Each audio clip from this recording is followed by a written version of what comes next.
Welcome to HardReset.Info. In front of me HP color LaserJet Pro, and I'm gonna show you all you need to know about auto off on this device, auto disabling the printer. First we should open settings and then choose system setup, energy settings, and here we have shut down after. So click on it and here we can change it. So shutting down, when printer is shut down, so you can't use it.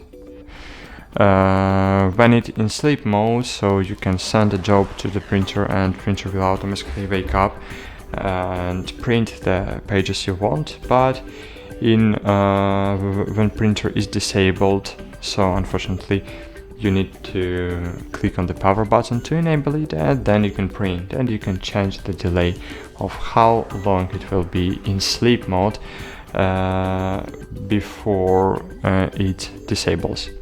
Thanks for watching, like this video and bye, see you.